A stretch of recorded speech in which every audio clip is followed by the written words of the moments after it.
যারা যেসব যারা আন্ডারস্ট্যান্ড আছেন, তারা যারা সাপোর্ট করছে তাদের হয়ে আমরা বলি, কেন আমরা আজকে মানে দেখুন অনেক অনেক দেশকে আমরা সাহায্য করি, কেন আজকে গান্ধী পরিবারকে অনেক রকম কালীমত্ত করছেন।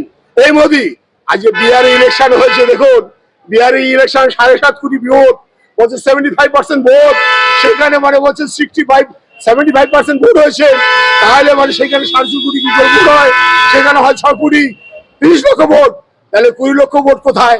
আমি জ্ঞানেশ্বর বাবুকে এখান থেকে আবার বলছি, আবার ওনাকে সতর্ক করতে বলছি, ওই ইলেকশন কমিশনার বিজেপির দালাল, ও একজন বিজেপির দালাল।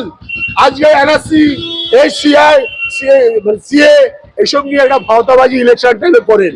বাংলা এত সহজ নয়, বাংলার মাটিতে যে গুড় আছে না, একটা বড় বড় কণা আছে, খেতে গেলে খুব ঝালা আছে, খেতে পারবেন না।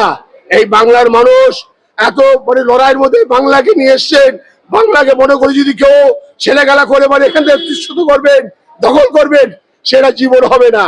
400 পার কুকুরের মতন দেখে ফিনিশ হয়ে গেছে, আপনারা জানেন। এবার বলছে 200 পার জিরো নিয়ে চলে এসছেন।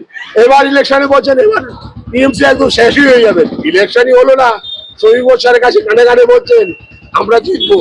তার মানে উনি কি করে বললেন?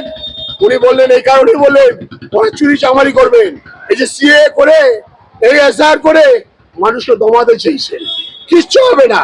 এই ভোটের মধ্যে বিজেপিরও ভোট আছে, টিএমসিরও ভোট আছে, কংগ্রেসেরও ভোট আছে, সিপিএমেরও ভোট আছে, আরো অন্যান্য দলেরও ভোট আছে, শুধু একা তৃণমূলের ভোট নয়। তাহলে সিএ বা এসআর হলে তাতে কি আসে যায়?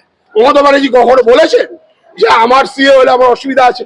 আমাদের কোনো ভুল নেই, বলেছেন ন্যায্য ভোটার থেকে যদি কেউ বাদ দেয় তাহলে মনে করবেন তাদের মানে আগুন লাগিয়ে দেবে, বিজেপি কর্মীদের পোস্টে বেঁধে র্যাম্পার্ট প্রদানো হবে, বলা হয়েছে।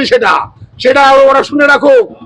সোচ্চার হচ্ছে মানুষ, কিন্তু মানুষ বহু লোক মারা গেছেন, এসআর হতে গিয়ে বহু লোক আতঙ্কে মারা যাচ্ছেন। আপনারা জানেন প্রত্যেকটি মিডিয়া চ্যানেলে দেখালে ফুললি দেখা যায় অমুক জায়গা অমুক মারা গেছেন, একজন বয়স্ক লোক মারা গেছেন।